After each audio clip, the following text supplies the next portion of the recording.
이렇게 견고해 보이던 러시아 제국이 1917년에 러시아 혁명으로 무너지게 됐던 거예요.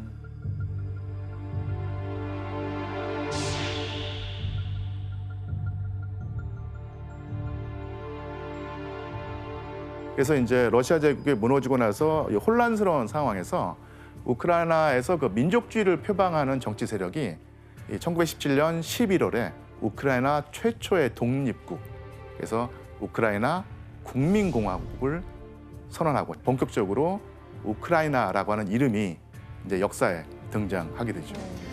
Неудивительно, что украинское общество столкнулось с ростом крайнего национализма, который быстро приобрел форму агрессивной русофобии и неонацизма.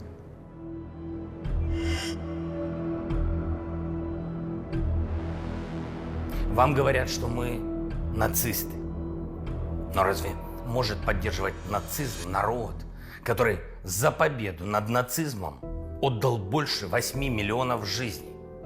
Как могу быть нацистом я?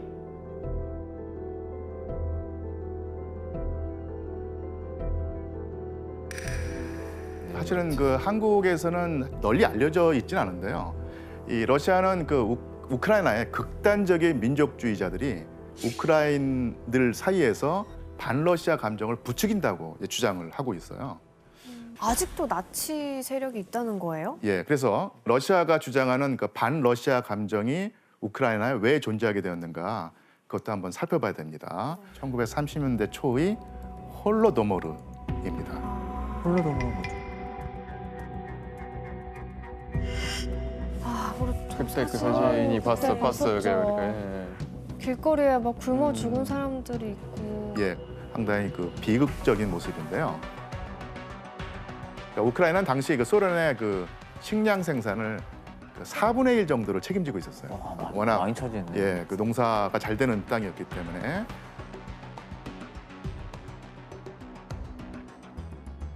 하지만 소련은 농업 국가에서 산업 국가로 발돋움하려고 아주 애를 쓰고 있었어요. 근데 이제 농업 국가가 공업 국가가 되려면 엄청난 자본과 자금이 필요할 텐데, 그래서 이제 무리하게 집단 농장 체제를 도입합니다.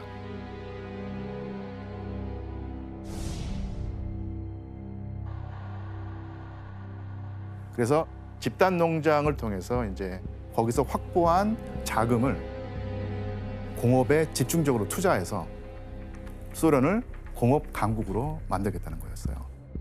너무 급격하게 정책을 추진했기 때문에 생산성이 떨어지고 여기다가 또 자연재해까지 겹치고 이렇게 해서 이 우크라이나 지역에 엄청난 대기근이 닥쳤던 것이죠. 또 최근에는 그 유엔이 그때 굶어 죽었던 우크라이나 사람이 700만 명 내지는 1000만 명이 될지도 모른다, 이런 추산을 하고 있고. 1000만 명이요? 예. 그러니까 우크라이나 사람들이 소련을 나쁘게 생각하는 게 참 당연하다는 생각이 드는 것 같아요. 예. 그래서 어떤 사람들은 이것은 뭐 자연재해와 정책 실패에 따른 불가피한 사건이었다고 보기도 하지만, 또 적지 않은 사람들이 의도적으로. 이것이 의도적으로 우크라이나 민족주의를 이렇게 위축하게 만들기 위해서 조장했다라고 하는 그런 의심을 하는 우크라이나 사람들도 있고, 그다음에 역사학계에서도 그렇게 생각하는 학자들이 나오고 있습니다. 하지만 이 부분에 관한 그 어떤 확증은 없기 때문에 지금 상태로서는 결론을 내리기 쉽지가 않고요. 더 시간이 지나면은 어떤 결론이 나오겠죠. 이렇게 소련 중앙 정부의 정책에 그 우크라이나 사람들이 불만을 가지고 그 불만이 이제 치솟아 가던 상태에서 우크라이나에는 그 심상치 않은 움직임이 나타나기 시작합니다. 우크라이나의 그 독립운동을 몰래 추진하는 세력들이 있는데, 그 중에서 이제 극단적인 민족주의를 강제하는 세력이 이제 우크라이나 민족주의자단이라고 하는 이름을 가진 세력이었는데요. 그러니까 소련 초기부터 활동을 시작했던 이 우크라이나 민족주의단이 2차 세계대전을 기점으로 해서 우크라이나의 그 주요 세력으로 떠오르게 됩니다. 그들의 목표는 우크라이나 땅에 오로지 우크라이나인들로만 구성된 독립국가를 세우고자 하는 그 염원이었어요. 하지만 뭐 소련이 워낙 탄탄하게 그 체제를 유지하고 있었기 때문에 대항하는 데는 이제 힘이 부족했던 것이죠. 그 나치 독일군이 소련을 침공했죠. 네. 그러니까 이때 나치 독일군이 이제 우크라이나도 들어옵니다. 그럴 때 이제 우크라이나 민족주의자단이 나치가 해야 할 일을 대신 수행합니다. 설마. 유대인? 예, 우크라이나 땅에 거주하는 유대인들을 학살하는 것이었습니다. 한번 사진을 볼까요? 애기? 아니 애기들을.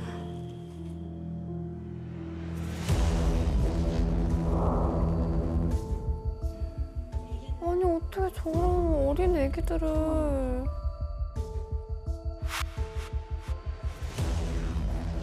상당히 그 가슴 아프고 이제 끔찍한 사진을 우리가 그 3장 정도를 봤는데 이게 우크라이나 민족주의자단이 했던 행동이 그러니까 유대인 가운데 영유아 그리고 이제 청소년들을 학살하는 것이었어요.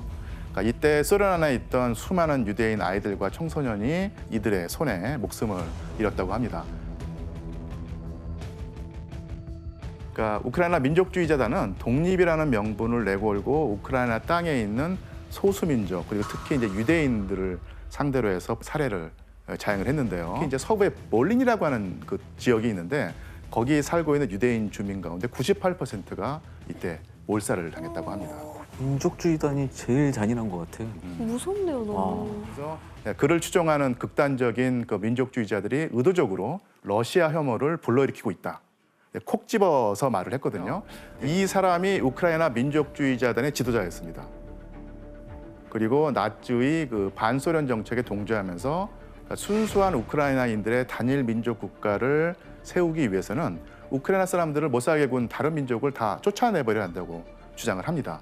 그 결과 반데라를 따르는 추종자들이 우크라이나에 살고 있는 유대인은 물론이고 폴란드인 10만 명을 넘게 죽였다고 추정이 되고 있어요.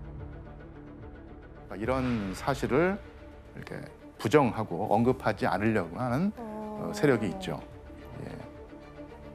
하지만 이 문제는 정확하게 그 표면에 드러나지 않을 만큼 우크라이나에서는 그 러시아의 지나친 해석이다, 사실의 왜곡이다라고 보는 시각도 있고요. 이것도 바로 이제 두 나라 사이 입장차가 아주 명확하게 갈리는 그런 쟁점입니다. 결국 제2차 세계대전이 끝나갈 무렵에 소련군은 이제 우크라이나에 있던 나치 독일군을 이제 몰아내죠.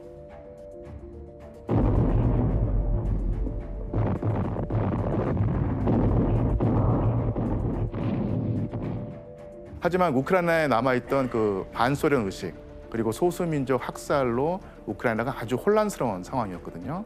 그래서 소련으로서는 우크라이나의 민심을 바로잡고 달래줄 선물이 필요했습니다. 그런데 이것이 결국 오늘날 그 러시아의 그 우크라이나 침공이 일어나게 된 어떤 결정적인 이유 중에 하나가 돼버리는데 그러니까 두 번째 여행지를 가면 바로 알 수 있습니다. 땅 중에서도 가장 먼저 러시아가 언급하는 곳이 바로 이제 크림반도일 텐데요. 러시아는 이 크림반도를 절대 포기할 수 없는 땅이라고 봤어요. 대체 이 땅이 러시아에게 어떤 의미일까? 먼저 한번 지도를 볼까요? 네. 여기 노란색으로 표시된 곳이 바로 크림반도입니다. 예. 사실 이 땅은 18세기 말 러시아 제국의 땅이었거든요. 하지만 그 몇몇 인물들에 의해서 우크라이나 땅이 됩니다. 예. Итак, начну с того, что современная Украина целиком и полностью была создана Россией. Точнее, большевистской, коммунистической Россией. Этот процесс начался практически сразу после революции 1917 года. Причем Ленин и его соратники делали это весьма грубым по отношению к самой России способом. За счет отделения, отторжения от нее части ее собственных исторических территорий. Сталин присоединил к СССР и передал Украине некоторые земли, ранее принадлежавшие Польше, Румынии и Венгрии. А в 1954 году Хрущев зачем-то отобрал у России Крым и тоже подарил его Украине. Собственно, так и сформировалась территория советской Украины.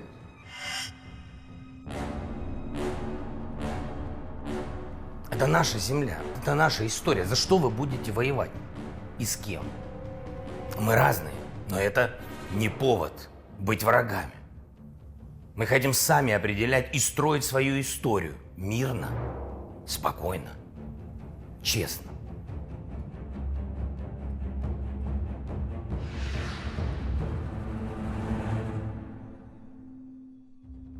예, 푸틴 대통령의 주장에 따르면 우크라이나의 정체성은 원래 소련으로부터 나온 것이고 과거 소련의 새 지도자 레닌, 스탈린, 후르쇼프가 우크라이나의 영토를 늘려줬고 오늘날의 우크라이나가 그 땅 그대로 이제 독립을 했다는 것이 바로 이제 푸틴 대통령의 주장인 셈이죠. 네. 레닌이 오데사를 포함해서 러시아가 차지했던 동남부 지역을 우크라이나에게 넘겨줬다는 것입니다. 그리고 스탈린도 르비우를 포함한 우크라이나 서부 지역을 또 넘겨줬다는 것이죠. 마지막으로 이제 후르쇼프가 크림반도를 우크라이나에 넘겨서 오늘날의 우크라이나 영토가 완성됐다고 보는 것입니다. 연방이 해체되면서 소련을 구성하고 있던 15개 공화국이 각자 다 독립을 맞이합니다. 이때 우크라이나도 역시 소련이 넘겨줬던 크림반도와 함께 독립을 맞이하죠. 러시아는 계속 그때부터 크림반도 땅을 달라고 하는 건가요? 처음부터 크림반도를 달라고 요구하지는 않았습니다. 하지만은 이제 시간이 흐르면서 군사 요충지로서 이 크림반도가 아주 중요해졌고요. 그 중에서도 이 세바스토폴이라고 하는 항구가 있는데 이 소련 시절부터 아주 중요한 핵심 군사 시설이었어요. 그래서 이제 우크라이나와 협상을 벌여가지고 2042년까지 세바스토폴에 러시아 해군이 주둔할 수 있도록 협상도 했습니다. 협의가 이루어졌고요. 그러면서 자연스럽게 크림반도에는 전체 주민 200만 명 중에 반 이상이 러시아계 사람들로 이제 채워지게 된 것입니다. 그런데 2014년 러시아는 2042년까지 주둔한다는 협상을 깨고 아예 이곳을 점령해버리죠. 우크라이나 남부 크림반도에 러시아가 군대를 파견해 우크라이나 군과 대치하는 상황이 펼쳐지면서 긴장이 고조되고 있습니다. 14년.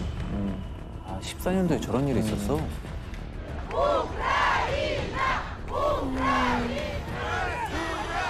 환영하는 사람들도 있었구나. 러시아. 우크라이나 군인 300여 명이 무기도 없이 군가를 부르고 구호를 외치며 기지 쪽으로 행진합니다.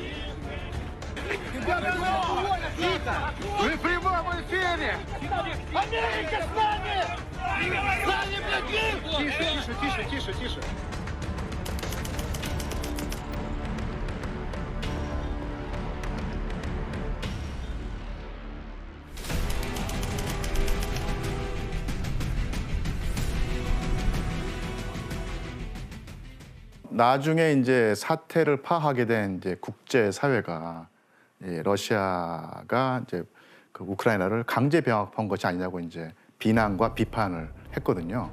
하지만 2014년 3월 18일에 러시아는 일방적으로 러시아와 크림반도가 합병이 돼서 러시아 땅이 되었다고 선언을 합니다. 그리고 이제 푸틴 대통령이 직접 크림반도를 방문해서 거기서 벌어지는 군사 훈련을 지켜보기도 하죠. 그러니까 최근 전쟁 중에도 크림반도 병합 8주년이라는 명명 아래 대규모 콘서트를 열어서 러시아 국민 20만 명 앞에서 크림반도가 얼마만큼 중요한가를 다시 한번 얘기합니다. 어디 콘서트를 열 생각을. Владимирович Путин! Нужно было вытащить Крым из той унизительной позиции, из того унизительного состояния, именно избавить людей от этих страданий, от этого геноцида, является основной, главной причиной, побудительным мотивом и целью военной операции, которую мы начали на Донбассе и на Украине.